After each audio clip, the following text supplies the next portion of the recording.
गुरु रामपाल जी परमेश्वर जी की दी छोड़ सतगुरु रामपाल जी परमेश्वर जी की जय हो। परमपिता परमात्मा सारी सृष्टि के रचनहार कुल मालिक असंख्य ब्रह्मांडों के स्वामी जगत गुरु तीनों लोकों में प्रवेश करके सबका भरण पोषण करने वाले राजाधिराज आत्माधार नाथों के नाथ देवों के देव महादेव सर्वेश्वर महेश्वर मृत्युंजय अजरो अमर आदि अनादि सनातनी प्रभु जगत पिता जगदीश्वर श्री श्री 1008 की उपाधि के वास्तविक अधिकारी अकाल मूरत शब्द स्वरूपी राम वासुदेव सर्वगतम ब्रह्म परम पूज्य प्रथम पूज्य परम संत परम पुरुष परम धनी परम दयालु सत्य कबीर हक्का कबीर अल्लाह अकबर बाखबर अल्लाह ताला जगत के तारणहार जगत के मुक्तिदाता जगत के जगन्नाथ हारे के सहारे हिंदुओं के राम मुसलमानों के अल्लाह सिखों के वाहिगुरु दया के सागर दयानिधि करुणा के सागर करुणानिधि स्वयंभू परिभू संकट मोचन कष्ट हरण मंगल करण दुख भंजन अविगत कबीर निर्विकार निर्विषम परमात्मा अलय अलेख सतगुरु आदि अनादि सतगुरु असली मर्यादा पुरुषोत्तम असली राम असली कृष्ण असली घनश्याम असली मुरारी राजाओं के राजा महाराजाओं के महाराजा शहंशाहों के शहंशाह सम्राटों के सम्राट भगवानों के भगवान अल्लाहों के अल्लाह प्रभुओं के प्रभु मसीहाओं के मसीह सच्चे वाहिगुरु बाबाओं के बाबा पीरों के पीर सेठों के सेठ जगत सेठ सावलसा सेठ सर्वगुण संपन्न अनंत कोटि कलाओं के स्वामी अनंत कोटि ब्रह्मांडों के नायक योगियों में महायोगी ध्यानियों में महाध्यानी सिद्धों में परम सिद्ध ज्ञानियों में तत्व ज्ञानी ब्रह्म ज्ञानी महाज्ञानी परम ज्ञानी सर्वश्रेष्ठ ज्ञानी विज्ञानी युवा कबीर समरथ कबीर असमवात अमित ओजा सच्चे रहनुमा करीम अल्लाह शुभान अल्लाह दुनिया के अंतिम पैगंबर 8 सितंबर 1951 से गांव धनाना जिला सोनीपत हरियाणा भारतवर्ष की पावन भूमि पे प्रकट रियल कल की भगवान श्री नारायण साकार हरि श्री बाबा साहिब गरीब निवाज शब्द स्वरूपी राम संत श्रोमणी सतगुरु रामपाल जी परमेश्वर जी के चरण कमल में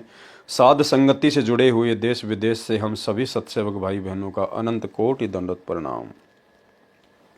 सत्साई भाई और बहनों, दया पूज्य गुरुदेव भगवान की समर्थ कादर परमात्मा की जिनकी वीआईपी रजा से आप और हम सभी भगत भाई बहन साथ संगति से जुड़कर अपने आत्मा के कल्याण हेतु भक्ति मार्ग पर दृढ़ता के साथ आगे बढ़ रहे हैं। पूज्य गुरुदेव जी की कलयुग की पिछली पीढ़ी में ये विशेष मेहर है। भाई और बहनों, कबीर सागर के सरलार्थ के ऊपर वीडियो बनाने की श्रृंखला जारी है। परमात्मा हर वीडियो में हमें थोड़ा बहुत भक्ति मार्ग के विषय में नई नई जानकारियां दिलवाते हैं, हमारे विश्वास को अपने चरण कमल में बढ़ाते हैं। और भाई और बहनों, आगे भी हमें इसी प्रकार की जानकारियां कबीर सागर के सरलार्थ में मिलती रहेंगी। तो आज हम शुरू करेंगे कबीर सागर के सरलार्थ का पार्ट नंबर 17, जिसमें परमेश्वर ने धर्मदास जी को सार शब्द देने के विषय में कहा है। धर्मदास जी को सार शब्द देने का प्रमाण कबीर वचन तब आयसू साहब अस भाखे सुरती निर्ति करी आज्ञा राखे लखूं सैन में देऊं लखाई धर्मदास सुनियो चितलाई लिखो पान पुरुष सैदाना आमिन देहूं पान परवाना। भावार्थ, परमेश्वर कबीर जी ने कहा कि हे धर्मदास, अब आपका दृढ़ निश्चय हो गया है, तूने अपने पुत्र को भी त्याग दिया है, अब मैं तेरे को पारस पान यानी सारनाम की दीक्षा देता हूं, आमिनी देवी को भी सारनाम देता हूं। जबकि आप देखेंगे आगे चलकर धर्मदास जी का फिर वो दृढ़ निश्चय फैल हो गया, फिर से अपने पुत्र नारायण दास की मोह ममता सताने लगी। जिस नारायण दास को परमात्मा ने आंखों दिखा दिया था कि ये काल का मृत्यु अंधा नाम का दूत है, उसके बावजूद भी धर्मदास की मोह ममता अपने पुत्र में उमड़ पड़ी और अपने वंशजों को वो सारनाम देने की सोचने लगा। तो यहां परमात्मा धर्मदास का दृढ़ निश्चय देखकर जो सारनाम देने की बात कह रहे हैं, ये धर्मदास का मन बहलाने के लिए। अन्यथा परमेश्वर अंतर्यामी है, उनको आगे पीछे का सब पता होता है। धर्मदास वचन, धर्मदास जी ने क्या कहा। भावार्थ, वाणियों को पढ़ने से ही पता चलता है कि इनमें कृत्रिम वाणी है। लिखा है कि रति सुरती सो गर्भ सो भयहु चूड़ामणि दास वास्ते लेहू। इस वाणी से यह सिद्ध करना चाहा है कि सुरती से सेक्स करने से चूड़ामणि का जन्म हुआ था। यानी कबीर पंथियों ने कबीर सागर में मिलावट की है कि धर्मदास जी ने 85 साल की उम्र में आमिनी देवी के साथ में सुरती से भोग विलास किया था, सेक्स किया था, जिससे चूड़ामणि की उत्पत्ति हुई। तो परमेश्वर सतगुरु रामपाल जी ने इसको बिल्कुल खारिज कर दिया है कि ऐसा बिल्कुल कुछ भी नहीं था, वो परमात्मा के वचन से उत्पन्न था। धर्मदास तो भोग विलास करने के लिए निमित्त बने थे। इस प्रकार कबीर सागर में अपनी बुद्धि के अनुसार यथार्थ वर्ण कई स्थानों पर नष्ट कर रखा है। इसके लिए जो मैंने रामपाल दास ने लिखा है वही यथार्थ जाने कि परमेश्वर की शक्ति से धर्मदास तथा आमिनी के सहयोग से पुत्र चूड़ामणि का जन्म हुआ था। कई कबीरपंथी जो दामाखेड़ा गद्दी वालों के मुरीद यानी शिष्य हैं, वे कहते हैं कि चूड़ामणि के शरीर की छाया नहीं थी, जिस कारण से कहा जाता है कि उनका जन्म सुरती से हुआ है। यहां याद रखें कि श्री ब्रह्मा महेश विष्णु के शरीर की छाया नहीं होती। उनका जन्म भी दुर्गा देवी अर्थात अष्टांगी तथा ज्योति निरंजन के भोग विलास अर्थात सेक्स करने से हुआ। कबीर सागर के अध्याय ज्ञान बोध के पेज नंबर 21-22 पर वाणी है, धर्मराय कीने भोग विलासा माया को रही तब आशा। धर्मराय यानी काल, इसने माया के साथ यानी दुर्गा के साथ में शारीरिक संबंध बनाए, तब दुर्गा जो है प्रेग्नेंट हुई और 3 पुत्र अष्टंगी जाए, ब्रह्मा विष्णु शिव नाम धराए। इसलिए यह कहना कि चूड़ामणि जी के शरीर की छाया नहीं थी, इसलिए यह लिख दिया कि सुरती से रति यानी सेक्स किया गया था, अज्ञानता का प्रमाण है। कबीर सागर के अनुराग सागर के पेज नंबर 126 का सारांश किया जा रहा है। स्पष्टीकरण दिया है कि वाणी में मिलावट करके भ्रम उत्पन्न किया है। मेरी यानी संत रामपाल दास की सेवा इसलिए परमेश्वर जी ने लगाई है कि सब अज्ञान अंधकार समाप्त करूं। कोई सेवा किसी ने नहीं लगाई, स्वयं ही परमात्मा हैं, सत्य पुरुष हैं, लेकिन अपने विधि विधान अनुसार हम तुच्छ बुद्धिजीवियों की तुच्छ सोच को देखते हुए परमेश्वर अपने आप को छुपाते हुए ही, अपने से अन्य किसी और को परमात्मा बताते हुए ही अपना ज्ञान आत्माओं को समझाते हैं। कबीर वाणी अध्याय में कबीर सागर के पेज नंबर 134 पर भी परमेश्वर कबीर जी ने स्पष्ट किया है कि 13वें अंश मिटे सकल अंधियारा। सकल अंधियारा तो खुद परमात्मा ही मिटा सकते हैं इस काल के लोक में आके, अन्य किसी के वश की बात नहीं है।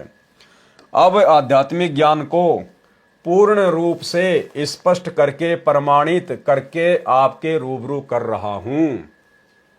यानी भाई और बहनों, 1800 पेज के कबीर सागर में और ये जो दुनिया भर की मिलावट की हुई है, इस मिलावट को आज तक कोई समझ नहीं पाया, कोई दूर नहीं कर पाया, तो क्या किसी आम या सामान्य व्यक्ति या साधु संत बाबा के बस की बात है क्या? तो परमेश्वर अंतर्यामी वो 1 सेकंड में देख लेते हैं कहाँ क्या हो रहा है, कहाँ क्या नहीं है, कहाँ मिलावट है, कहाँ सही है।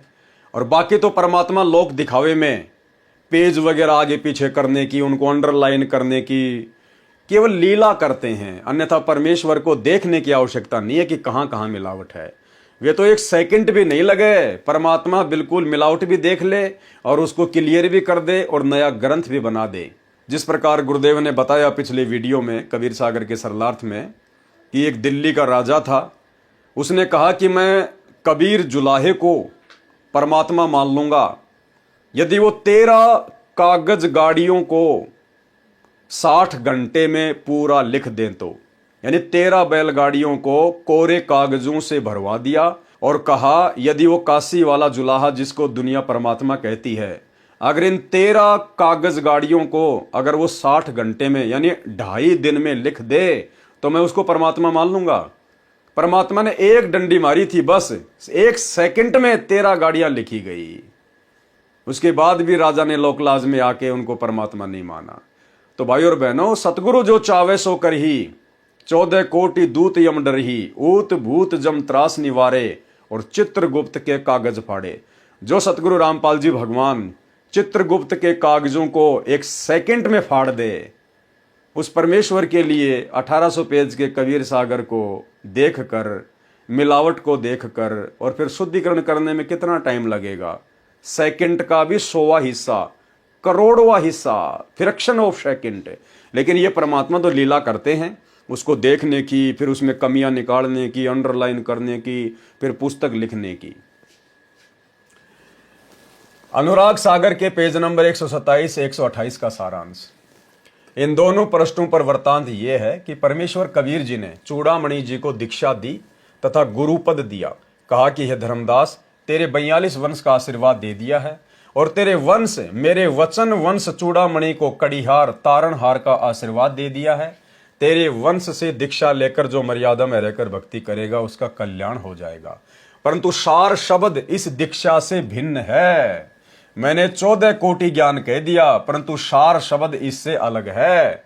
अन्य नाम तो तारे जानो, सार शब्द को सूर्य जानो। वो सूर्य तो वर्तमान में ही प्रकट होना था। इस सूर्य ने तो इस 13वें वंश में ही सकल उजियारा करना था और स्वयं वो सूर्य, वो सार शब्द, वो विदे परमात्मा सत्य पुरुष कबीर देव 8 सितंबर 1951 को शिशु रूप में गांव धनाना, जिला सोनीपत, हरियाणा में प्रकट हुए और उसके बाद सन 1994 से परमेश्वर ने सकल उजियारा कर दिया ज्ञान आधार से और कुछ ही दिनों में पूरा विश्व प्रकाशित हो जाएगा। अनुराग सागर के पेज नंबर 129 का सारांश। धर्मदास वचन। धर्मदास विनती अनुसारी, हे प्रभु मैं तुम्हारी बलिहारी। जीवन काज वंश जग आवा, सो साहिब सब मोही सुनावा। वचन वंश चीने जो ज्ञानी, ताके नहीं रोके दुर्ज्ञानी। पुरुष रूप हम वंश ही जाना, दूजा भाव न हृदय आना। नौतम अंश प्रगट जग आए, सो मैं देखा ठोक बजाए।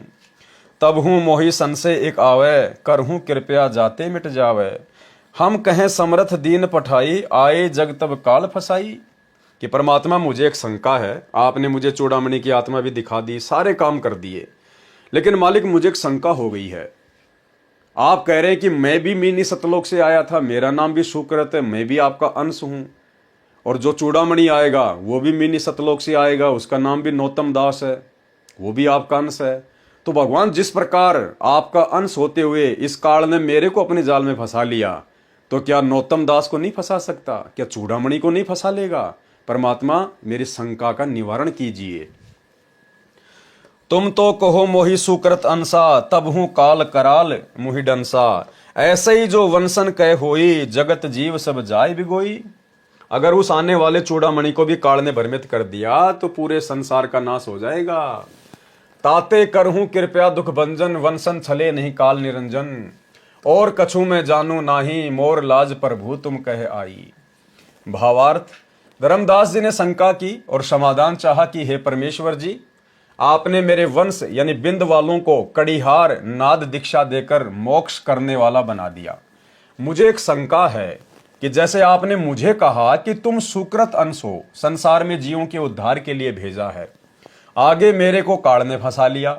आप मुझे सुकृत अंश कहते हो तो भी मेरे को काल कराल ने डस लिया, यानी अपना रंग चढ़ा दिया। मैं धर्मदास काल के पुत्र श्री विष्णु पर पूर्ण कुर्बान था। आपने राह दिखाया और मुझे बचाया। कहीं काल मेरे वंश वालों के साथ भी छल कर दे तो संसार के जीव कैसे पार होंगे? वे सब नष्ट हो जाएंगे। इसलिए हे दुखभंजन, ऐसे दया करो कि मेरे वंश वालों का काल निरंजन ना ठग सके। मैं और अधिक कुछ नहीं जानता, मेरी लाज आपके हाथ में है। कबीर वचन। अनुराग सागर पेज नंबर 130 से 137 का सारांश। कबीर परमेश्वर जी ने बताया कि हे धर्मदास, काल बड़ा छलिया है। इसने पहले तो मेरे से 3 युगों में जीव थोड़े पार करने तथा कलयुग में जितने मर्जी पार कर देना, ये वर मांग लिया। बाद में कहा कि मेरे अंश काल के दूत पहले भेजूंगा, जो तेरे कबीर नाम से 12 पंच चलाएंगे। उनके 4 मुखिया होंगे, अन्य भी होंगे। उसने अपने 4 मुख्य दूतों से कहा कि जगत में मेरा शत्रु कबीर जाएगा। यानी जब जोगजीत रूप में कबीर परमात्मा से काल का एग्रीमेंट हो गया, उसने सारे वरदान मांग लिए। उसके बाद काल ने अपने 4 विशेष दूतों को बुलाया, जय विजय रंभ कुरंभ। उनमें जय सबसे ज्यादा बदमाश है, खतरनाक बताया गुरुदेव ने। और काल ने कहा कि जगत में यानी नीचे एक मेरा शत्रु है कबीर, वो नीचे जाएगा, कबीर नाम से अपना पंथ चलाएगा और अपनी जो है बुराई करेगा, सच्चाई बताएगा, पोल खोलेगा, और तुम जाकर जीवों को भ्रमित करो। उस कबीर को शत्रु घोषित करवा दो जीवों से कि ये कुछ नहीं जानता अध्यात्म के बारे में, शास्त्रों के बारे में। और जो ब्रह्म है, ज्योति निरंजन है, वो ही परमात्मा है। ओम नाम ही सबसे बड़ा है। उसने अपने 4 मुख्य दूतों से कहा कि जगत में मेरा शत्रु कबीर जाएगा, वह कबीर नाम से पंथ चलाएगा। भव सागर उजाड़ना चाहता है, कोई अन्य लोक सुखदाई तथा अन्य सत्यपुरुष बताएगा, वो झूठ बोलता है। तुम जाओ, मेरी भक्ति दृढ़ाओ। इस प्रकार उसने काल निरंजन ने अपने दूत भेजे हैं। और भाई और बहनों, उस काल निरंजन के, अब ये तो मुझे नहीं पता कि जय विजय रंभ कुरंभ है या नहीं है। और भाई और बहनों, उसी काल के दूत वर्तमान में सतगुरु रामपाल जी के परिवार वाले बने हुए हैं। सीधे तौर पर भक्तों को संत रामपाल जी की बुराई करने को नहीं कहते, संत रामपाल जी से राग द्वेष ईर्ष्या करने को नहीं कहते, लेकिन काल प्रेरणा से गुप्त रूप में संत रामपाल जी के सत्संग और भक्ति विधान के विरुद्ध सारे कुकर्म करवाकर संगत को काल के मुख में ठोकरें। राजनीति करवाना संत रामपाल जी के भक्ति मार्ग में नहीं है, लेकिन काल के दूतों ने करवा दी, उनके परिवार वालों ने करवा दी। गांव वालों के लिए स्टेडियम बनाना, खेल का स्टेडियम बनाना, बैडमिंटन का, संत रामपाल जी के भक्ति मार्ग में नहीं है, लेकिन काल के दूतों ने बनवा दिया। संगत के दान का पैसा बर्बाद करवा दिया। गुंडों की सीबीआई जांच का समर्थन संत रामपाल जी के भक्ति मार्ग में नहीं है, लेकिन काल के दूतों ने करवा दिया। जगत वालों को, नशेड़ियों को, शराबियों को, मांसाहारियों को, राजपूत करणी सेना को, जिनके पास भक्ति का कै ख गए भी नहीं है, भक्ति मार्ग से कोसों दूर हैं, भक्तों के दान का आनंदपाल सिंह की सीबीआई जांच करवाने के लिए 5 लाख रुपया चंदे के रूप में दे दिया। संत रामपाल जी के भक्तों की मर्यादा तोड़वा दी, इन काल के दूतों ने तोड़वा दी। 1-2% आरक्षण के लिए हरियाणा के जाट आरक्षण में संत रामपाल जी के लाखों भक्तों को बैठा दिया। करोड़ों रुपया जाट आरक्षण संघर्ष समिति को, भगत समाज के ज्योति पाठ और दान का दे दिया। भक्तों के कर्म फुड़वाए, शरीर से भी और दान धर्म से भी। आश्रमों में दुनिया भर का पाखंड शुरू कर दिया, मैरिज गार्डन बना दिया आश्रमों को, लाइटिंग से जगमग हो रहे हैं। हर समागम में लड्डू जलेबी बर्फी, लड्डू जलेबी बर्फी। संतों का भोजन सीधा सादा होता है, दाल चावल सब्जी रोटी। ये सत्संगियों का भोजन है।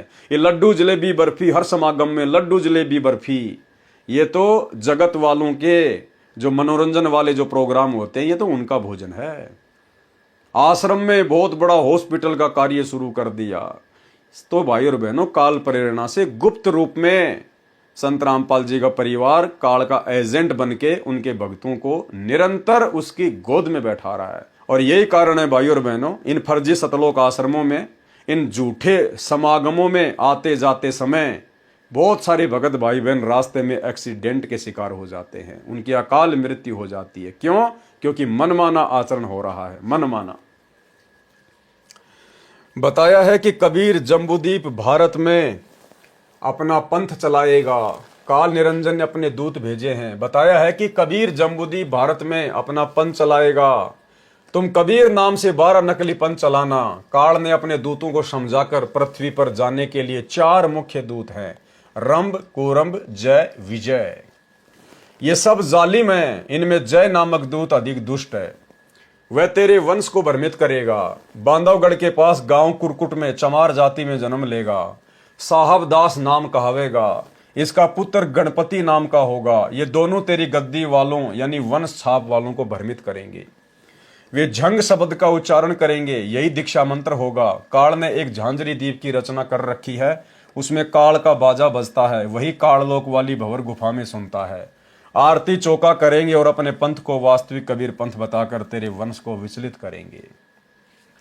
धर्मदास की पीढ़ी वालों को काल ने छला। किस प्रकार से फिर धर्मदास की पीढ़ी वालों को काल बलि ने भ्रमित किया। अनुराग सागर पेज नंबर 138 से 142 तक का सारांश। अनुराग सागर के पेज नंबर 138 से 142 के सरलार्थ की विस्तृत जानकारी तथा दीक्षा देने की विधि कबीर सागर के अनुसार कृपया पढ़ें। इसी पुस्तक कबीर सागर का सरलार्थ में ज्ञान सागर के सारांश में क्रम से पेज नंबर 77 से 80 तक, पृष्ठ 52 में से 108 तक। संक्षिप्त वर्णन यहां करना भी अनिवार्य है, जो इस प्रकार है। पृष्ठ 138 पर भविष्य कथन अलग व्यवहार। परमेश्वर कबीर जी ने कहा कि हे धर्मदास, जो कुछ आगे तेरे वंश में होगा और कैसे तेरे 42 वंश तथा जगत के अन्य जीवों को पार करूंगा। जो कुछ आगे होए है भाई, सो चरित्र तो ये कहूं बुझाई। जो आगे होगा वह चरित्र पूछो धर्मदास। जब तक तुम शरीर में रहोगे तब तक काल निकट नहीं आएगा। तेरे शरीर त्यागने के पश्चात काल तेरे वंश के निकट आएगा और तेरे वंश का यथार्थ नाम दीक्षा खंडित करेगा। तेरे वंश वालों में यह अभिमान होगा कि हम धर्मदास के कुल के हैं, क्योंकि भाई और बहनों बिंद वालों में हमेशा अभिमान होता ही होता है। और वही अभिमान वर्तमान में संत रामपाल जी के परिवार में, उनके भाई में, उनके बेटा बेटियों में स्पष्ट दिखाई देता है। अन्यथा हमारे गुरुदेव भगवान ने तो कभी अपने जीवन में किसी सरपंच के साथ में भी खड़े होकर फोटो नहीं खिंचवाई, जबकि गुरुदेव के दोनों लड़के गुरुदेव के जेल जाने के बाद राजनेताओं के उपग्रह बने फिर रहे हैं, उनके तलवे चाट रहे हैं कि हो सकता है हमें भी राजनीति में आने का मौका मिल जाए, कोई विधायक वगैरह की कोई टिकट मिल जाए। और गुरुदेव के दोनों सुपुत्र राम और लखन, मनोज और वीरेंद्र, दोनों एक बीजेपी नेता के, एक लेफ्ट में खड़ा है एक राइट में खड़ा है, और अपना सौभाग्य समझ रहे हैं कि हमें बीजेपी नेता के कंधे के पास में खड़ा होने का सौभाग्य प्राप्त हो गया। भाई और बहनों, इसी को कहते हैं मान बढ़ाई और अहंकार। मूर्खता की हद पार कर दी इन लोगों ने। और तेरे वंश का यथार्थ नाम दीक्षा खंडित करेगा। तेरे वंश वालों में यह अभिमान होगा कि हम धर्मदास के कुल के हैं, हम सबके तारणहार हैं, आपस में तो झगड़ा करेंगे ही।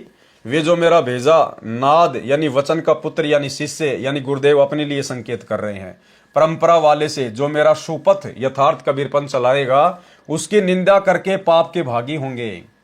यानी धर्मदास, जब मैं बिचली पीढ़ी में जाऊंगा अपना 13वां यथार्थ कबीरपंथ चलाऊंगा तो वो मेरे साथ में भी झगड़ा करेंगे, मेरी भी निंदा चुगली करेंगे और पाप के भागी बनेंगे। पार तो हो ही नहीं सकते। परमेश्वर ने स्पष्ट कर दिया, धर्मदास के वंश वाले, धर्मदास की गुरु गद्दी वाले, ये जितने भी कबीरपंथी हैं, विशेषकर दामाखेड़ा वाले, ये संत रामपाल जी से दीक्षा नहीं लेंगे, मानवश अहंकारवश, इसलिए पार नहीं हो पाएंगे।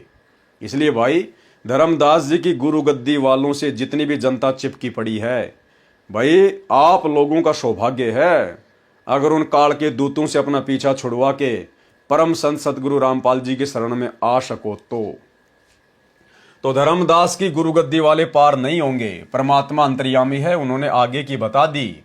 क्योंकि जो बिंद वाले होते हैं वो अभिमानी होते हैं, उनमें मान बढ़ाई का जहर भरा होता है। बताओ, उनके आज वर्तमान में कई करोड़ों की संख्या में शिष्य हैं, और वे हम तो धर्मदास की गद्दी से हैं, हमारे को मोक्ष का अधिकार है। वो कैसे संत रामपाल जी से दीक्षा ले लेंगे जिनके मुट्ठी भर भी भगत नहीं है। तो भाई और बहनों, परमात्मा ने स्पष्ट कर दिया कि वो पार नहीं हो पाएंगे। इसलिए अपने वंश को समझा देना कि जब काल का दाव लग जाए, वंश परंपरा कुपथ पर चले, तो मैं अपना नाद शिष्य परंपरा वाला अपना अंश भेजूंगा, उसको प्रेम से मिलें, उससे दीक्षा ले लें। जैसे मेरा पुत्र कमाल था, यानी परमात्मा धर्मदास को बता रहे हैं उस समय अपने मुंह बोले पुत्र कमाल के विषय में, जैसे मेरा पुत्र कमाल था जिसको मैंने मृतक से जीवित किया था, उसको दीक्षा भी दी थी, वह स्वयंभू गुरु बन गया था, अपना जीवन नष्ट किया और अनेकों को भी ले डूबा। ठीक इसी प्रकार वर्तमान में संत रामपाल जी के दोनों बेटे, उनका भाई, लाखों की संगत से राजनीतियां करवा के उनको डुबो रहे हैं, उनका सत्यानाश करा रहे हैं, भक्तों के दान धर्म का आडंबर और पाखंड में खर्च करके उनका सत्यानाश कर रहे हैं। विस्तार से वर्णन अध्याय कमाल बोध के सारांश में पेज नंबर 431 से 437 पर पढ़ें। पेज नंबर 139 पर, कमाल को अभिमान हो गया था, मैंने उसको त्याग दिया था, मेरे को अहंकारी प्राणी पसंद नहीं है, हम तो भक्ति के साथी हैं, हाथी घोड़ों को नहीं चाहता, जो प्रेम भक्ति करता है उसको हृदय में रखता हूं। इसलिए नाद पुत्र को, शिष्य परंपरा वाले को दीक्षा देने का अधिकार यानी गुरुपद सौंपूंगा। भाई और बहनों, ये परमात्मा वर्तमान में संकेत कर रहे हैं। ये सतगुरु रामपाल जी भगवान ने वर्तमान में संकेत कर दिया कि मेरे परिवार वालों के पास आगे चल के कोई सेवा नहीं होगी। मेरे जो वचन के बेटा बेटी होंगे, जो योग्य होंगे, जो मेरे आज्ञाकारी होंगे, मैं उन्हीं को सारी सेवाएं आने वाले समय में सौंपूंगा। ये परमेश्वर वर्तमान के लिए संकेत कर रहे हैं।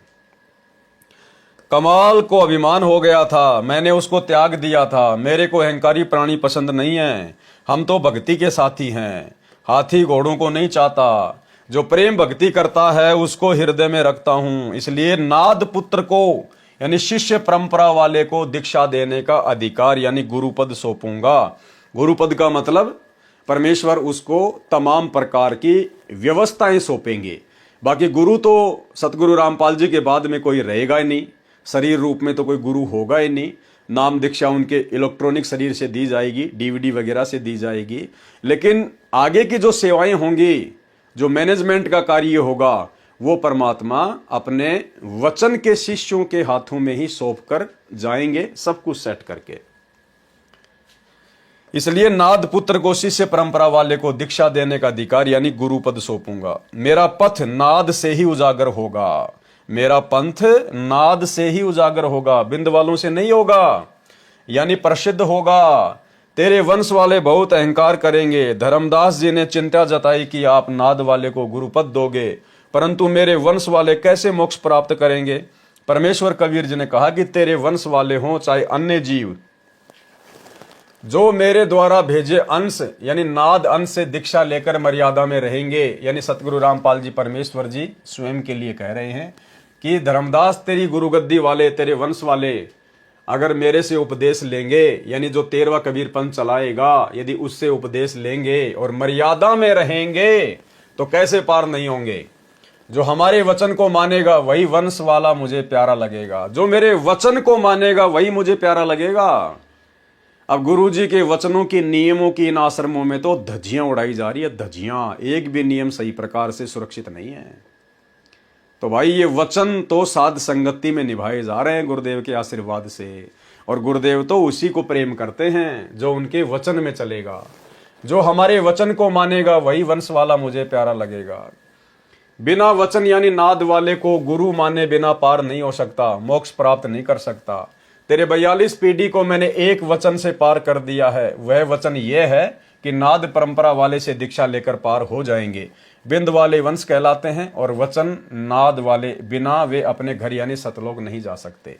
अनुराग सागर पेज नंबर 140 का सारांश। कबीर वचन ही चल रहे हैं। परमेश्वर कबीर जी बता रहे हैं कि मेरा नाद का पुत्र चूड़ामणि है, ये मेरा शिष्य है, और आपका वंश यानी बिंद का पुत्र है। यह है मेरी आज्ञा से पंथ चलाएगा, जीवों का कल्याण करेगा। परंतु हे धर्मदास, तेरा वंश यानी कुल के लोग अज्ञानी हैं, वे ठीक से ज्ञान नहीं समझेंगे। मेरे अंश को जो मैं भेजूंगा यानी स्वयं जो कबीर परमात्मा आ चुके हैं, जो मैं भेजूंगा उसको नहीं समझ सकेंगे और अन्य काल के दूतों से भ्रमित होकर कुमार्ग पर चलेंगे। जो कुछ आगे तेरी वंश गद्दी वालों के साथ होगा वह सुन। चूड़ामणि के पश्चात छठी पीढ़ी वाले महंत को काल द्वारा चलाए गए 12 पंथों में से 5वां टकसारी पंथ होगा, वो ठगेगा, अपना ज्ञान सुनाकर प्रभावित करके काल जाल में डालेगा। तेरा छठी पीढ़ी वाला पोता उस टकसारी पंथ वाले से दीक्षा लेगा और उसी वाला आरती चौका किया करेगा। वही हुआ वर्तमान में जो दीक्षा बांधवगढ़ गद्दी वाले महंत दे रहे हैं तथा जो आरती चौका कर रहे हैं, वह वही काल के दूत टकसारी वाली साधना है।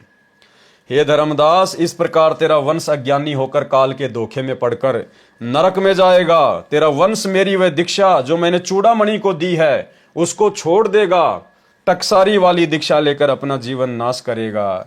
ऐसे तेरा वंश यानी कुल दुर्मति को प्राप्त होगा। वे तेरे वंश वाले ठग मेरे नाद अंश को बाधित करेंगे, यानी सतगुरु रामपाल जी परमेश्वर जी की भक्ति में भी बाधा करेंगे, पाप के भागी होंगे। अब धर्मदास जी ने क्या कहा, हे परमात्मा, पहले तो आप कह रहे थे कि तेरे 42 पीढ़ी को पार कर दूंगा, अब आप कह रहे हो कि कालजाल में फंसेंगे। ये दोनों बात कैसे सत्य होंगी? तो कबीर परमेश्वर ने कैसे समझाया? परमेश्वर कबीर जी ने कहा कि हे धर्मदास, तुम सावधान हो और अपने वंश को समझा देना कि जिस समय काल झपट्टा लगाएगा यानी मार्ग से तेरे वंश को भ्रमित करेगा, तो मैं अपना नाद यानी शिष्य परंपरा वाला हंस प्रकट करूंगा। यथार्थ कबीर पंथ यानी भक्ति मार्ग से भटके मानव को सत्य भक्ति पर दृढ़ करूंगा। उसी से दीक्षा लेकर तेरे वंश वाले मोक्ष प्राप्त करेंगे। वचन वंश चूड़ामणि की संतान भी नाद यानी शिष्य शाखा वाले से दीक्षा लेकर मोक्ष प्राप्त करेगा। विशेष विवेचन। अब भाई और बहनों, इस विशेष विवेचन में जो बातें लिखी गई है ये दास की थोड़ी समझ से बाहर की बातें हैं। जहां तक दास को अंदेशा है, ये सतलोक आश्रम मैनेजमेंट हरियाणा वालों की तरफ से मिलावट है। ये गुरुदेव के परिवार वालों की तरफ से मिलावट है। जब इन्होंने सन 2016 में इस कबीर सागर को छपवाया, क्योंकि गुरुदेव ने तो 2012 में अपने हाथ से कॉपी पेन से लिख के छोड़ दिया था। 2014 में बरवाला कांड हो गया। फिर 2016 में संगत में सतलोक आश्रम मैनेजमेंट हरियाणा वालों ने इस कबीर सागर को प्रिंट करके जो है वो बंटवाया। तो कहीं ना कहीं ये 2016 में गुरुदेव के परिवार वालों की तरफ से ये मिलावट है। अन्यथा इसमें क्या लिखा हुआ है आप जी देखना। जिस घटना का यहां पर जिक्र किया गया है, अगर ये गुरुदेव ने जिक्र किया है तो 2012 में तो संगत में ऐसी कोई बात थी नहीं। नाद और बिंद का कोई चक्कर ही नहीं था। संगत में 2 पार्ट थे ही नहीं। तो आप भी समझ जाएंगे कि बरवाला कांड से पहले भला इस प्रकार की बातें गुरुदेव क्यों लिखेंगे, क्योंकि ये सारी बातें तो वर्तमान में संगत में हो रही है। कुछ व्यक्ति इस प्रकरण को सुनकर भ्रम फैलाते हैं कि रामपाल के बिंद वालों से इस पंथ का नाश होगा। हम रामपाल के नाद वाले शिष्य हैं, हमारे से ये पंथ आगे फैलेगा। हमें दान का पैसा दो, रामपाल वालों को ना दो। ऐसी बातें तो बरवाला कांड से पहले कभी संगत में हुई ही नहीं।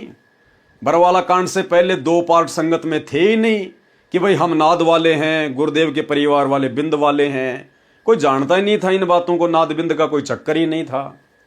तो जहां तक दास को संदेशा है, गुरुदेव के जेल जाने के बाद जब पीछे से सतलोक आश्रम वालों ने इसको प्रिंट करवा के संगत में बंटवाया, उस समय यह प्रकरण यहां पर लिखा गया है। क्योंकि गुरुदेव के जेल जाने के बाद फिर संगत में 2 पार्ट हो गए और ज्ञान आधार से हम सत्सेवक भाई बहनों को इस प्रकार से समझाने लगे थे। लेकिन यहां पर जो बात लिखी गई है वो बिल्कुल सरासर गलत है। यदि हम सत्सेवकों के लिए लिखी गई है तो, कि हमें दान का पैसा दो, रामपाल वालों को ना दो। हमने कभी भी नहीं कहा कि हमें दान का पैसा दो। हम तो यही कहते हैं कि हम दान का पैसा लेने के अधिकारी नहीं हैं। हम ज्योति पाठ और दान का पैसा लेने के अधिकारी नहीं हैं, और ना ही गुरुदेव के परिवार वाले दान का पैसा लेने के अधिकारी हैं। तो यहां पर जिस प्रकार से बातें लिखी गई है भाई और बहनों, ऐसी घटना बरवाला कांड से पहले तो संगत में घटित हुई नहीं, और ना इस प्रकार से कभी हमने कोई जिक्र सुना। अन्यथा जो पुराने भगत हैं वो तो कम से कम इस बात का जिक्र करते। यदि बरवाला कांड से पहले भी ऐसी कोई बकवास थी तो बरवाला कांड से पहले तो गुरुदेव के परिवार के खिलाफ कोई बोलता ही नहीं था। किसी की जुबान ही नहीं निकलती थी, किसी की हिम्मत ही नहीं थी। तो ये 2016 में जब संगत में बंटवाया गया प्रिंट करवा के, उस समय हम सत्सेवकों के खिलाफ गुरुदेव के परिवार वालों ने इस प्रकार की बातें लिखी हैं जो बिल्कुल गलत है, झूठ है। हमें दान दो, हमने कभी भी संगत से दान का पैसा नहीं मांगा। कुछ व्यक्ति इस प्रकरण को सुनकर भ्रम फैलाते हैं कि रामपाल के बिंद वालों से इस पंथ का नाश होगा। हम रामपाल के नाद वाले शिष्य हैं, हमारे से ये पंथ आगे फैलेगा। हमें दान का पैसा दो, रामपाल वालों को ना दो। क्योंकि गुरुदेव ने कभी अपने सत्संगों में जिक्र किया ही नहीं इस बात का। इतने पुराने भक्तों से हमारे संपर्क है, वर्तमान में भी है, पहले भी थे, किसी भगत ने इस बात का जिक्र किया ही नहीं।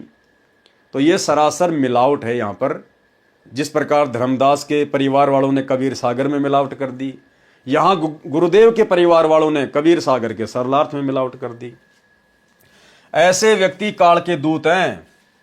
वे अपने स्वार्थवश ऐसा भ्रम फैलाते हैं। मैं स्पष्ट करना चाहूंगा कि धर्मदास के बिंद वाले गुरु पद प्राप्त करके भक्ति विधि में परिवर्तन करके सत्य साधना त्याग कर काल साधना करते कराते हैं। भक्ति विधि तथा ज्ञान गलत होने से यथार्थ पंथ का नुकसान अर्थात हाश होता है। मेरे पश्चात कलयुग में कोई गुरु पद पर रहेगा ही नहीं। ये 13वां अंतिम पंथ है। ये दास रामपाल दास अंतिम सतगुरु है। मेरे प्रकाश पुंज यानी इलेक्ट्रॉनिक शरीर से यानी डीवीडी वाले स्वरूप से नाद दीक्षा दी जा रही है। अब ये बात परमात्मा क्यों लिखेंगे कि दीक्षा दी जा रही है, जबकि आपने पहले पेज नंबर 79 पर जब पढ़ा इसी कबीर सागर के सरलार्थ में, तो गुरुदेव ने एक ही पेज पर 3 बार कहा है कि डीवीडी से दीक्षा आगे दी जाएगी, आगे दी जाएगी। और यहां लिख रखा है कि डीवीडी से नाम दीक्षा दी जा रही है। तो ये दोगली बातें हमारे गुरुदेव भगवान नहीं करेंगे। ये इस प्रकार की दोगली बातें इस कबीर सागर के सरलार्थ को सन 2016 में छपवाते समय हम सत्सेवकों के खिलाफ होकर उनके परिवार ने मिलावट करके लिखी है। यही आगे चलेगी। यह प्रक्रिया सन 2009 से चल रही है, जबकि पहले तो गुरुदेव ने कभी जिक्र नहीं किया कि 2009 से प्रक्रिया चल रही है। लाखों अनुयायी बन चुके हैं, प्रत्येक को लाभ हो रहा है और होता रहेगा। अब तो भक्ति विधि यानी भक्ति के मंत्र बदल सकते हैं न ज्ञान, फिर पंथ नष्ट होने का प्रश्न ही नहीं रहता। नाद और बिंद का झंझट ही समाप्त हो गया। डीवीडी से गुरु जी के नाम को दिलाने की सेवा नाद वालों को मिले चाहे बिंद वालों को, पंथ नष्ट नहीं हो सकता, आगे ही बढ़ेगा। अनुराग सागर पेज नंबर 141 का सारांश। सार शब्द की चास यानी अधिकार नाद के पास होगा। देखो परमात्मा बार बार जिक्र कर रहे हैं भाई और बहनों, चाहे कोई कितनी मिलावट कर दो, फिर भी गुरुदेव ने स्पष्ट कर दिया कि सार शब्द की चास यानी अधिकार नाद के पास होगा। यदि तेरा बिंद पुत्र परंपरा उससे दीक्षा नहीं लेंगे तो वे नष्ट हो जाएंगे। परमेश्वर कबीर जी ने नाद की परिभाषा स्पष्ट की है, कहा है कि हे धर्मदास, तू मेरा नाद पुत्र यानी वचन पुत्र यानी शिष्य है, इसलिए तेरे को मुक्ति मंत्र यानी सार शब्द दे दिया है। परमेश्वर कबीर जी ने धर्मदास जी को दीक्षा देने का अधिकार नहीं दिया था और सख्त निर्देश दिया था कि जो सार शब्द मैंने तेरे को दिया है ये किसी को नहीं बताना है।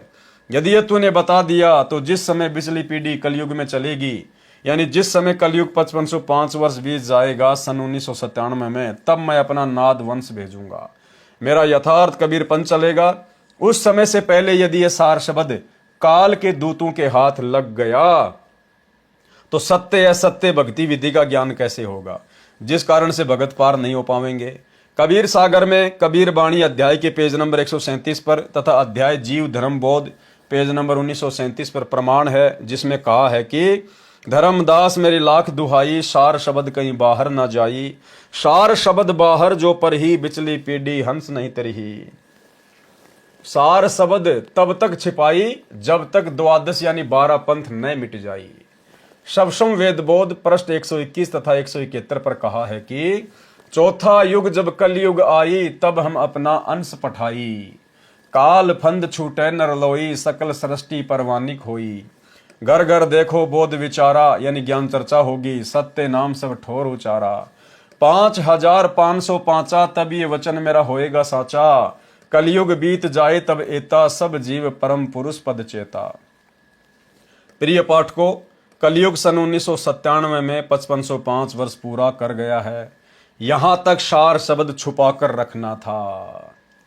बीच बीच में धर्मदास जी वंश मोह में आकर सार शब्द अपने पुत्र चूड़ामणि जी को बताना चाहते थे। अब बताओ भाई और बहनों, अंतर्यामी परमात्मा धर्मदास जी की आगे की स्थिति से भली भांति परिचित थे, फिर भला कैसे उसको ओरिजिनल सार नाम दे देते, सार शब्द दे देते। तो परमेश्वर ने उसको जो भी दिया केवल उसका मन बहलाने के लिए। उसी समय अंतर्यामी परमेश्वर कबीर जी प्रकट होकर कुछ दिन साथ रहकर उसको दृढ़ करते थे। अंत में धर्मदास जी को जगन्नाथपुरी में जीवित समाधि दे दी, यानी जीवित ही पृथ्वी में दबा दिया। धर्मदास जी ने स्वयं कबीर जी से कहा था कि हे परमेश्वर, मैं पुत्र मोह वश होकर सार शब्द बता सकता हूं, मेरे वश से बाहर की बात हो चुकी है, आप मुझे सत्य लोक भेज दो, नहीं तो बात बिगड़ जाएगी। तब धर्मदास जी को जीवित समाधि दी गई थी। यह प्रमाण दामाखेड़ा वाले महंत द्वारा छपवाई गई पुस्तक आशीर्वाद शताब्दी ग्रंथ में पेज नंबर 95 पर है। अनुराग सागर के पृष्ठ 141 का शेष सारांश। कबीर परमेश्वर जी ने कहा कि हे धर्मदास, चारों युगों में देख ले, मेरे यथार्थ कबीर पंथ को नाद परंपरा ने प्रसिद्ध किया है। गुरुदेव भगवान कह रहे हैं कि चारों युगों का इतिहास उठा के देख लो, मेरे यथार्थ कबीर पंथ को मेरे वचन के बेटा बेटियों ने, मेरे नाद वाले बेटा बेटियों ने, शिष्य और शिष्याओं ने ही प्रसिद्ध किया है। मेरे परिवार वालों ने, मेरे बिंद वालों ने हमेशा इसका सत्यानाश ही किया है। क्या निर्गुण क्या सरगुण है, नाद बिंद पंथ नहीं चलेगा। यदि तेरे बिंद वाले उससे दीक्षा लेंगे तो वे पार हो जाएंगे। तेरे बिंद वालों को इस प्रकार 42 पीढ़ी को पार करूंगा। जब कलयुग 5505 वर्ष पूरा करेगा, उसके पश्चात सर्व विश्व दीक्षित होगा, तो धर्मदास जी के वंशज भी दीक्षा लेकर कल्याण कराएंगे। यदि नाद की आशा बिंद यानी परिवार यानी वंश वाले छोड़ देंगे, तो तेरे बिंद पीढ़ी वाले काल के जाल में फंसेंगे। ठीक इसी प्रकार यदि सतगुरु रामपाल जी के परिवार वाले यदि सात संगतियों से नहीं जुड़ते हैं, संत रामपाल जी के नाद वालों से नहीं जुड़ते हैं, तो भाई बिल्कुल भी बात नहीं बनेगी। चाहे कितने आश्रम बना दो, कितने स्टेडियम बना दो, कितने मिट्टी के गधे घोड़े बना दो, कुछ भी हासिल नहीं होने वाला। अगर वास्तव में पूर्ण मोक्ष प्राप्त करना है इसी जन्म में, तो भाई सात संगति से जुड़ना पड़ेगा। सत्सेवकों के साथ में राग द्वेष ईर्ष्या छोड़कर बिल्कुल मैत्री भाव से कंधा मिलाकर परमेश्वर के मिशन को आगे बढ़ाने में सहयोग देना होगा। इन पत्थरों में पैसा बर्बाद करवा कर तुम लोगों ने जो ड्रामा कर दिया है ना, समय रहते दी माफी नहीं मांगी गुरुदेव भगवान से, चरणों में नहीं गिरे और साध संगतियों से नहीं जुड़े यदि गुरुदेव के परिवार वाले, भाई दुर्गति है दुर्गति। इसलिए हे धर्मदास, अपने बिंद को सतर्क कर देना, अपना कल्याण कराएं। परमेश्वर कबीर जी का कहना है कि बिंद वाले नाम को बदलकर यथार्थ भक्ति नष्ट कर देते हैं। वर्तमान में वह समस्या नहीं रहेगी, क्योंकि अब कोई उत्तराधिकारी गुरु रूप नहीं होगा। दीक्षा डीवीडी से दी जा रही है। नाम दीक्षा दिलाने की सेवा चाहे नाद वाले करो चाहे बिंद वाले, यानी अभी तक गुरुजी ने किसी को आदेश दिया नहीं है। अगर आदेश दे दिया होता तो यह नाद बिंद का चक्कर समाप्त हो जाता। परमात्मा कहते कि मैंने नाद वालों को दे दी या फिर बिंद वालों को दे दी, और उस व्यक्ति का नाम भी बता देते, लेकिन अभी तक ऐसा कुछ भी नहीं है। भक्ति विधि सही रहेगी, इसलिए पंथ को कोई हानि नहीं होगी। अनुराग सागर के पृष्ठ 142 का सारांश। परमेश्वर कबीर जी ने अपने भगत धर्मदास जी को समझा रहे हैं कि जो कोई नाद वंश को जान लेगा, यानी जो कोई साध संगतियों को जान लेगा, उसको यम के दूत रोक नहीं पाएंगे। जिन्होंने सत्य शब्द सतनाम को पहचान लिया, वे ही मोक्ष प्राप्त कर सकेंगे। तेरे वंश वाले जो चूड़ामणि की संतान है, वही सफल होगा जो नाद वंश की शरण न छोड़े। तुम्हारा बिंद यानी संतान, नाद यानी शिष्य परंपरा वाले के साथ मोक्ष प्राप्त करेगा, करेगी। ये सभी के लिए लागू है भाई और बहनों। धर्मदास वचन। धर्मदास जी ने प्रश्न किया कि आपने मेरे पुत्र चूड़ामणि को वचन वंश कहा है, क्योंकि ये आप जी के वचन यानी आशीर्वाद से उत्पन्न हुआ है। इसकी संतान को बिंद कहा, जो मेरे 42 पीढ़ी चलेंगी। आप ये भी कह रहे हो कि मेरे बिंद परंपरा यानी महंत गद्दी वाले, नाद यानी शिष्य परंपरा वाले से दीक्षा लेकर पार हो सकते हैं। वे आप जी ने नाद वंश के अधीन बता दिए। फिर बिंद वाले क्या करेंगे यदि नाद से ही जगत पार होना है तो? कबीर वचन। धर्मदास जी के वचन सुनकर परमेश्वर हंसे और कहा कि हे धर्मदास, तेरे को 42 वंश का आशीर्वाद दे दिया है, क्योंकि तुम नारायण दास को काल का दूध जानकर वंश नष्ट होने की चिंता कर रहे थे। इसलिए तेरे वंश की शुरुआत आपके नेक पुत्र से की है।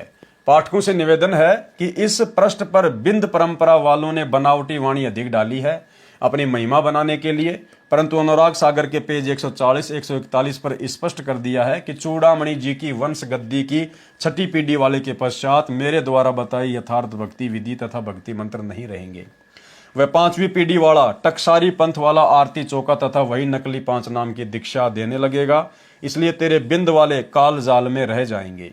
यदि वे मेरे द्वारा भेजे गए नाद अंश से दीक्षा ले लेंगे तो तेरी 42 पीढ़ी मोक्ष प्राप्त करेगी।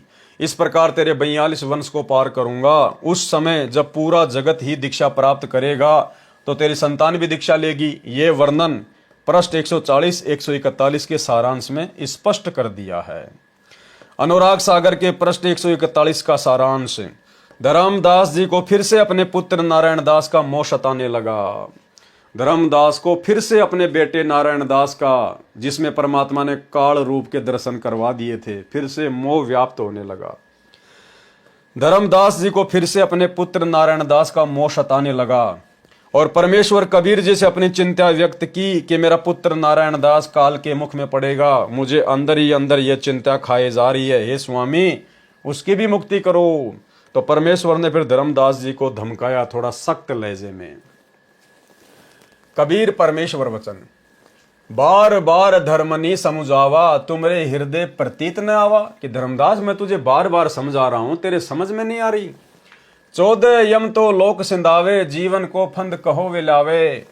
अब हम चीन्या तुम्हारो ज्ञाना जानी बुझ तुम भयो अज्ञाना। कि धर्मदास अब मैं तेरे को समझ गया हूं, तू जानबूझ के बकवाद कर रहा है, अनजान बन रहा है। पुरुष आज्ञा मेटन लागे बिसरियो ज्ञान मोहम्मद जागे। मोह तिमिर जब हृदय छावे बिसर ज्ञान तब काज नसावे। बिन प्रतीत भक्ति नहीं होई बिनु भक्ति जीव तरे न कोई। बहुरी काल फांसन तोई लाग्या पुत्र मोह तब हृदय जाग्या। प्रत्यक्ष देख सब तुम लीन्या दास नारायण काल अधीना। कि मैंने तेरे को प्रत्यक्ष दिखा दिया कि ये नारायण दास काल के अधीन है। ताहू पर तुम पुनि हट कीन्या, फिर भी तुम हट कर रहे हो। मोर वचन तुम एक न चीन्या, तुमने मेरी एक भी बात नहीं मानी। धर्मदास जो मोशन कहिया सो ध्यान तब हृदय न रहिया। मोर प्रतीत तुम्हें नहीं आवे गुरु प्रतीत जगत कस लावे। भावार्थ, कबीर परमेश्वर जी ने कहा कि हे धर्मदास अब मुझे तेरी बुद्धि के स्तर का पता चल गया। तू जानबूझकर अनजान बना हुआ है। जब तेरे को बता दिया, आंखों दिखा दिया कि नारायण दास काल का दूत है, मेरी आत्माओं को काल जाल में फांसने के लिए काल का भेजा हुआ आया है, तेरे को बार बार समझाया है, वो तेरी बुद्धि में नहीं आ रहा है। अब तेरे हृदय में पुत्र मोह से अज्ञान अंधेरा छा गया है। काल के दूत को लेकर फिर हट कर रहा है। मेरा एक वचन भी तेरी समझ में नहीं आया। हे धर्मदास, जो वचन तूने मेरे से किए थे कि मैं कभी नारायण दास को दीक्षा देने के लिए नहीं कहूंगा, अब तेरे हृदय में वह वादा भूल गया। जब तुमको मुझ पर विश्वास नहीं हो रहा, जबकि तेरे को सतलोक तक दिखा दिया, तो फिर मेरे भेजे नाद अंश जो गुरु पद पर होगा उस पर जगत कैसे विश्वास करेगा। अनुराग सागर पृष्ठ 144 का सारांश। भाई और बहनों, इससे साबित होता है कि अंतर्यामी परमात्मा ने धर्मदास को ओरिजिनल सार नाम नहीं दिया था। परमेश्वर कबीर जी ने धर्मदास जी को बार बार वही बातें दोहराई जो पूर्व के पृष्ठ पर कही है। अनुराग सागर के पृष्ठ 145 का सारांश। धर्मदास वचन। फिर धर्मदास ने बहुत ज्यादा आधीनी दिखाई, और ये एक सुयोग्य शिष्य का लक्षण होता है। गुरु चाहे कितनी चोट मारे, गुरु हमेशा शब्द की चोट मारेगा, गुरु डांट फटकार मारेगा, और वो शिष्य के हित में होगा, भले में होगा। यदि उस डांट फटकार को शिष्य सहन कर गया, आधीनी से नीची गर्दन करके, गुरु के प्रति मन में दोष पैदा ना करके, तो बेड़ा पार है, नहीं तो कुत्ते की योनि में जाएगा। तो आप और हमें भी शिक्षा दे रहे हैं परमात्मा कि गुरु चाहे तुम्हारी परीक्षा लेने के लिए या वैसे भी एक आम संत की लीला करते हुए किसी और की शिकायत पर तुम्हें चाहे कितनी डांट फटकार क्यों ना मारे, तुम्हें कितना ही बुरा भला क्यों ना कहे, आपने अपने गुरु को अंतर्यामी परमेश्वर मानकर और अपनी परीक्षा जानकर और अपने भले की जानकर हमेशा नीची गर्दन करके, जी गुरु जी दया करो गुरु जी, आगे नहीं होगा परमात्मा, आगे नहीं करूंगा परमात्मा, क्षमा करो दाता। इसी प्रकार के भाव होने चाहिए। जिस प्रकार से गुरुदेव के रहते से इन आश्रमों में जो बकवाद हो गई थी, भगत आपस में लड़ाई झगड़ा, राग द्वेष, एक दूसरे की झूठी शिकायतें गुरुदेव के पास में भेजना, गुरुदेव से किसी की नो एंट्री करवा देना, फिर उस भगत के द्वारा गुरुदेव में दोष देखकर कि मेरी तो गलती भी नहीं थी, क्या गुरुजी को इतना भी नहीं पता, मेरी नो एंट्री कर दी, उठा के थैला अपने घर भग लिया। तो भाई और बहनों, अब हमने आगे इस प्रकार की ओछी हरकतें करके अपने गुरुदेव को नाराज नहीं करना है। सुनत वचन धर्मदास सकाने मन ही माही बहुत पछताने। धर्मदास बहुत ज्यादा लज्जित हो गया परमात्मा के मुख से इस प्रकार की बातें सुनकर। धाई गिरे सतगुरु के पाई, और धड़ाम से गुरुदेव के पैरों में जा गिरा। हो अचेत प्रभु होई सहाई, चूक हमारी बख्शु स्वामी, विनती मानो अंतर्यामी। हम अज्ञान शब्द तुम टार्या, विनय कीन हम बारंबारा। अब मैं चरण तुम्हारे गए हूं, जो संतन की विनती करूं। पिता जानी बालक हट लावे, गुण अवगुण चित ताही न आवे। पतित उदाहरण नाम तुम्हारा, अवगुण मोर न करहूं विचारा। भावार्थ, परमेश्वर कबीर जी के वचन सुनकर धर्मदास जी बहुत लज्जित हुए और परमेश्वर कबीर जी के चरणों में गिरकर विलाप करने लगे कि हे स्वामी जी, मैं तो अचेत यानी मंद बुद्धि हूं, मेरी गलती क्षमा करो। हे अंतर्यामी, मेरी विनती स्वीकार करो, मैं अज्ञानी हूं, मैंने आपके वचन की अवहेलना की है, मैंने ऐसे गलती की है जैसे बालक अपने पिता से हट कर लेता है। पिता बालक की गलती पर ध्यान नहीं देता, उसके अवगुण क्षमा कर देता है। आपका नाम तो पतित उद्धारण है, आप पापियों का उद्धार करने वाले हो, मेरे अवगुणों पर ध्यान ना दो, बालक जानकर क्षमा कर दो। यानी गुरु चाहे कितनी डांट मारे, पहली बात तो हमने ऐसा कोई कर्म करना नहीं जिससे हमें गुरु की डांट खानी पड़े। और फिर भी यदि गुरु हमें डांट मार देता है तो उसको प्रसाद समझकर, जैसे प्रसाद को गर्दन झुकाकर हाथ आगे फैलाकर ले लेते हैं, ऐसे हमने गुरु जी की डांट फटकार को प्यार प्रेम से ले लेना है और परमेश्वर से क्षमा ही मांगना है, सवाल जवाब नहीं। चाहे आप कितने ही बड़े राजा हरिश्चंद्र हो और आपकी झूठी शिकायतें किसी ने लगा रखी है, और गुरु यदि आपको डांट फटकार मार रहा है तो इसे अपनी परीक्षा समझें, परमात्मा का प्रसाद समझें, अपनी गलतियों को स्वीकार करें कि गुरु जी हो सकता मैं नीच हूं, पापी हूं, परमात्मा मेरे से कोई गलती हो गई, मालिक क्षमा करो, आगे से नहीं होगा। ये नहीं कि गुरु जी उसने तो पहले उसकी शिकायत लगाई थी, झूठी लगाई थी, गुरु जी यो मेरी झूठी शिकायत लगा रहा है, गुरु जी मैंने ये काम किया ही नहीं। ये शब्द नहीं निकलने चाहिए गुरु के आगे। गुरु के सन्मुख वचन ना कहिए, सो शिष्य रहनी गहनी शुक्ल।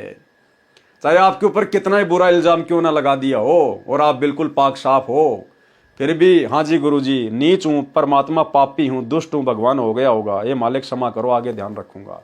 इसी प्रकार से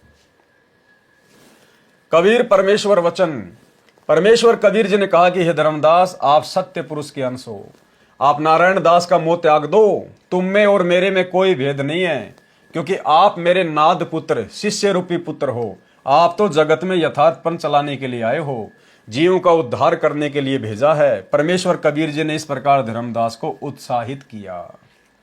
धर्मदास वचन, हे प्रभु तुम सुख सागर दाता, मुझ किंकर को करो सनाथा, जब लग हम तुमको नहीं चीन्या, तब लग मति काल हर लेन्या, जब ते तुम आपन कर जाना, तब ते मोई भयो दृढ़ ज्ञाना, अब नहीं दुनिया मोही सुहाई, निश्चय गही चरण तुम धाई, तुम तजी मोई आन की आशा, तो मुई होय नरक मुवासा।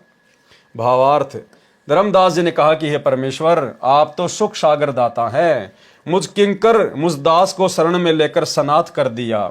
जब तक मैंने आप जी को नहीं जाना था तब तक तो मेरी बुद्धि काल ने छीन रखी थी, जब से आपने मेरे को शरण दी है, यानी अपना मान लिया है, उसी दिन से मुझे आपके चरणों में दृढ़ निश्चय है। अब मुझे ये संसार अच्छा नहीं लग रहा है। यदि मैं आपको त्याग कर किसी अन्य में श्रद्धा करूं तो मेरा नरक में निवास हो। कबीर वचन। भावार्थ, कबीर परमेश्वर जी ने धर्मदास जी से कहा कि तेरा धन्य भाग है कि तूने मेरे को पहचान लिया। परमात्मा फिर कह रहे हैं कि धर्मदास तेरा सौभाग्य जो तूने मेरे को पहचान लिया। तू कभी तो स्टार्ट हो जाता है, कभी बंद हो जाता है, कभी स्टार्ट हो जाता है, कभी बंद हो जाता है। तो परमात्मा कह रहे कि तेरा धन्य भाग जो तूने मेरे को पहचान लिया। लेकिन पहचानना कहां था भाई और बहनों, और मेरी बात मानकर पुत्र मोह त्याग दिया। अगर पुत्र मोह त्याग दिया होता तो परमात्मा जगन्नाथ में ले जाकर जीवित समाधि नहीं देते। लेकिन परमात्मा उत्साह बढ़ाते हैं भगत का।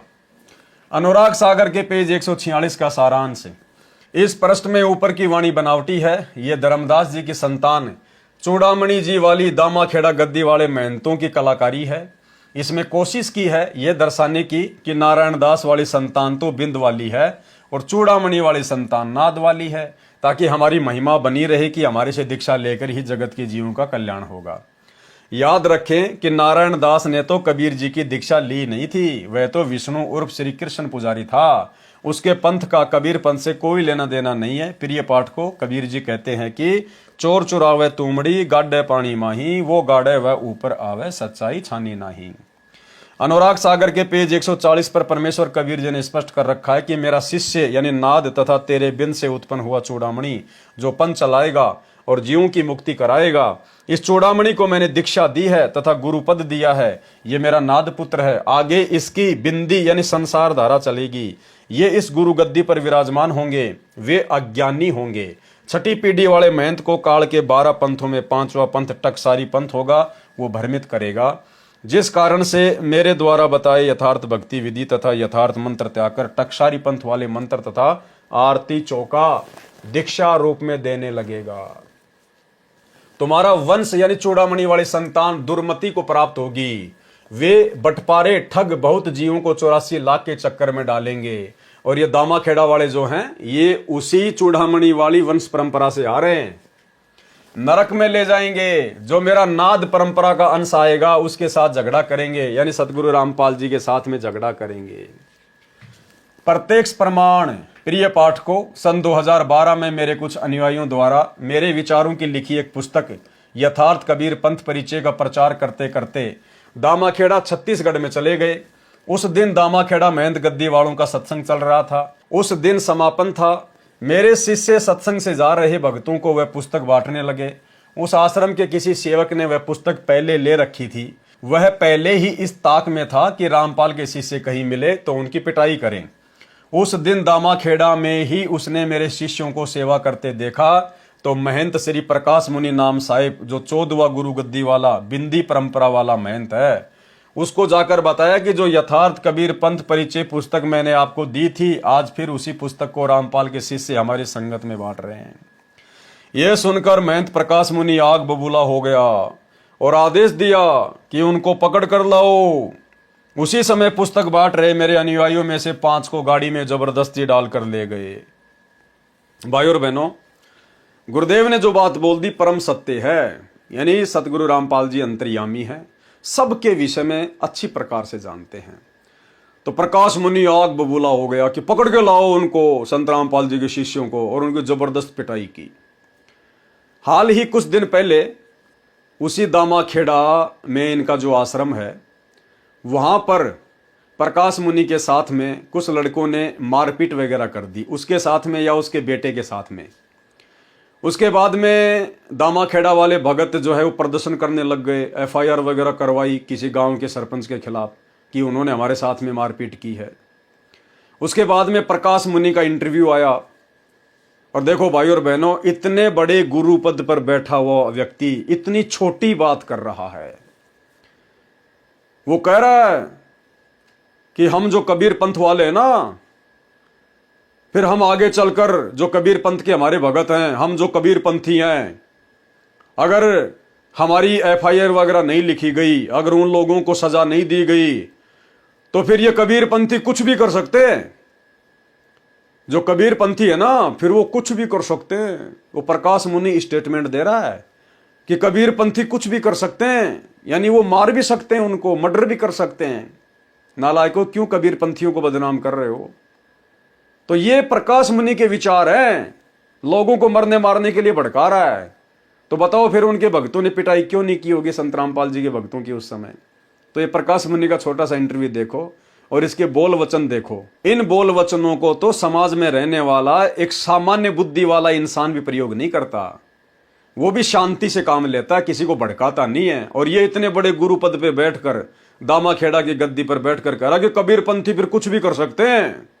अब बताओ, ये इसके बोल वचन है? ये संत कहलाने के लायक है? ये तो भगत भी अच्छी प्रकार से कहलाने के लायक नहीं है। सुनिए। विभिन्न तरह से आपको बड़ी खबर बता दें, जहां पर दामाखेड़ा आश्रम पर हमला हुआ। प्रकाश मुनि के बेटे उदित मुनि नाम साहिब पर हमला हुआ है। सरपंच के परिवार पर हमले का आरोप है। पुलिस ने 4 आरोपियों को हिरासत में लिया है। गृह मंत्री विजय शर्मा, पूर्व विधायक शिवरतन शर्मा यहां पर पहुंचे। सिमगा तहसील के दामाखेड़ा की घटना बता रहे हैं आपको, जहां पर आश्रम में हमला हुआ। पुलिस ने 4 आरोपियों को हिरासत में लिया है। सरपंच के परिवार पर हमले का आरोप है।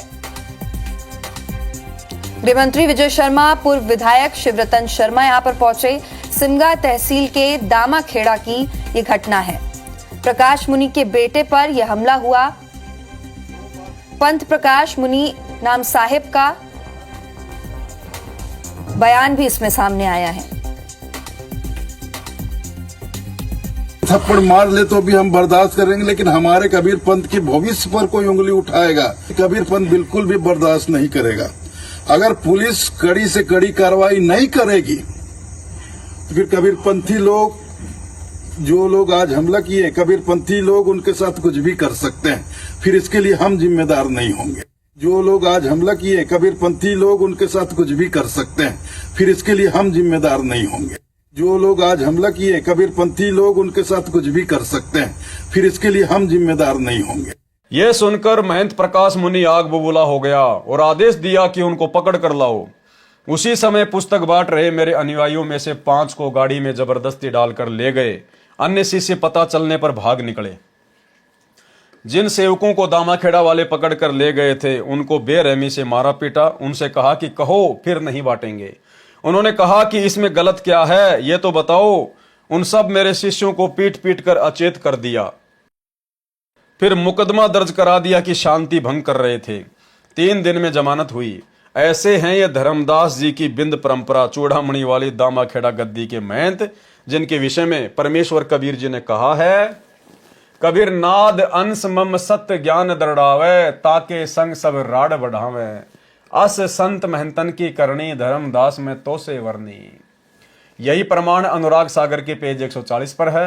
आप हंस अधिक होय ताही, नाद पुत्र से झगर कराही। आपा हंस ये गलत है, यहां पर आप अहम है, जिसका अर्थ है अपने आप में अहंकार। होवे दुर्मत वंश तुम्हारा, नाद वंश रोके बटपारा। प्रिय पाठकों, ये सर्वलक्षण मुझदास, रामपाल दास तथा दामाखेड़ा की गद्दी वाले धर्मदास जी के बिंद वालों पर खरे उतरते हैं। अनुराग सागर के इसी पेज 146 पर आगे गुरु महिमा है। अनुराग सागर के पृष्ठ 147 का सारांश। इसमें भी गुरुदेव की महिमा का ज्ञान है जो सामान्य ज्ञान है। अनुराग सागर के पेज 148 का सारांश। इसमें भी गुरु की महिमा है जो सामान्य ज्ञान है। अनुराग सागर के पेज 149 पर भी गुरु महिमा है, ये सामान्य ज्ञान है कि परम संत की प्राप्ति के पश्चात उसके साथ कपट चतुराई न रखें, सच्चे मन से उनके वचनों का पालन करके कल्याण कराएं, काग वृत्ति को त्याग कर हंस दशा को अपनाएं। अनुराग सागर पेज 150 पर भी सामान्य ज्ञान है। अनुराग सागर के पृष्ठ 151 का सारांश। शरीर के कमलों की जानकारी। अब भाई और बहनों, आज के वीडियो में हम केवल इतना ही लेंगे। ये शरीर के कमलों की जो जानकारी गुरुदेव भगवान ने उपलब्ध करवाई है, शरीर में कौन कौन से कमल हैं, कैसे कैसे कमल हैं, कहाँ कहाँ से जाना पड़ेगा, कैसा कैसा रास्ता है, काल कैसे ठगेगा, ये सारी जानकारी हम परमात्मा के आशीर्वाद से कल रात्रि 8 बजे गुरुदेव के कर कमल से लिखी हुई इन सब बातों को पढ़ेंगे, सुनेंगे, समझेंगे। तो आज के वीडियो में केवल इतना ही, और कल रात्रि 8 बजे सभी भाई बहन लाइव जुड़िए। तब तक गुरुदेव भगवान हमें आज्ञा दें, इजाज़त दें, आशीर्वाद दें। बंदी छोड़ सतगुरु रामपाल जी भगवान की जय हो।